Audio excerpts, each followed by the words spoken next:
Hello everyone, it's ArtsyTashann here. Today we tackle Uranus and Neptune. First up is Uranus. Now I started with this mushroom called the Stropharia aeruginosa, more commonly called the green-blue Stropharia. I went with this one because it had similar coloration to Uranus, and the little white fuzzy spots on the cap reminded me of clouds. I wanted to represent the texture of the stem in the actual drawing, so I drew these squiggly lines up and down the stem to help portray that fuzzy texture you can see in the actual mushroom. Per usual, I'm adding some clouds because Uranus is a gas giant, and I have been adding clouds to all of the gas giant planets to give some representation to the surface of the planet, seeing as it doesn't have one. In adding these rings, I did want them to be at least mostly vertical, since relative to the planet, Uranus's rings are vertical. At first, I was a little nervous to draw Uranus, because I wasn't sure how many moons it would end up having. I was expecting more than 28, but I'm definitely not complaining. While I'm rolling through some line art here, I'd like to talk about something real quick.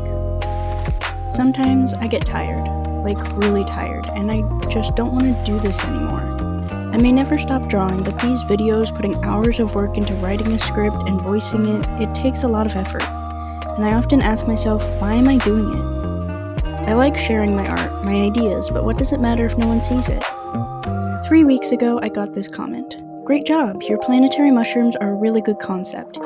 You here are a very underrated creator here on YouTube. When I first read this comment, I smiled. I felt so validated knowing that some random person on the internet, was enjoying my content. And I'm going to keep making content, even if just one person likes watching it. Reading this comment made me feel seen, like my ideas are worth hearing and my work is worth looking at. I hope @AsherAllerman is watching this video and everyone watching, even if it's only 6 people, realizes how much a few kind words can mean. Anyways, back to Uranus. Just like I did with Saturn, I picked the colors from the reference and used them in my palette. I tried to maintain the gradient that the actual planet has from the light of the sun hitting it, and I think it works pretty well.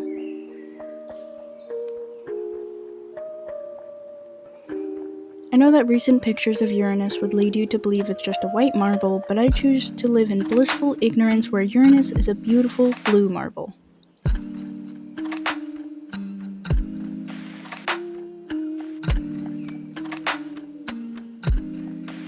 Here is our final redo of Uranus, and my goodness, I love this one. This is by far one of my favorites for the drama. I feel like this mushroom would be the talk of the woods and space. But enough about Uranus for now. Let's move on to Neptune. My inspiration for Neptune was the indigo milk cap. This mushroom is promptly named due to the blue milky substance that comes out of it when it's damaged. Neptune definitely has some more clear stripes, which made it easier to decorate the stem of the mushroom, including the little blue spots that the indigo milk cap has on it.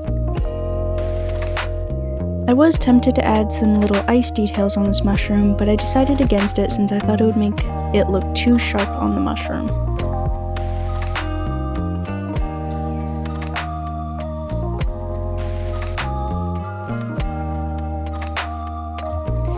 The gills were probably the most challenging part of this drawing, since they became really dark the closer they were to the attachment point of the stem, which created a really dark spot where the cap met the stem.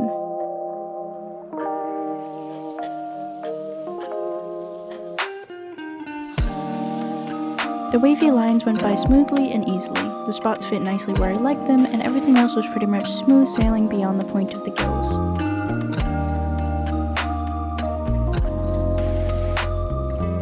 Neptune was definitely among the easier mushrooms to draw, mostly because its shape is quite simple.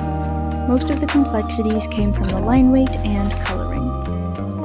And speaking of coloring, I tried to maintain the patterning of Neptune's stripes as I started coloring in the cap, bringing in the little spots of dark blue that also look similar to the spots on the indigo milk cap. Coloring the stem went by incredibly quickly since I just followed the rough pattern of light to dark from the top to the bottom. As I predicted, the gills definitely got super dark towards the connection point of the stem and the cap, so I added some light blue to brighten the whole thing. My goodness, there's just something about a monotone color palette. I know that this palette is definitely not entirely monotone, but the tones are relatively mono. These two might just be my favorites in the entire series, but I don't know, maybe Pluto will pull through and take first place. Speaking of which, Pluto is the final addition to the series, and then we're going to be done. Now I do have a few things I am considering drawing next. Before that, I want to know what you'd like to see from me. If you've made it this far in the video, please leave a comment and tell me what I should draw next. That's all for today. Bye for now.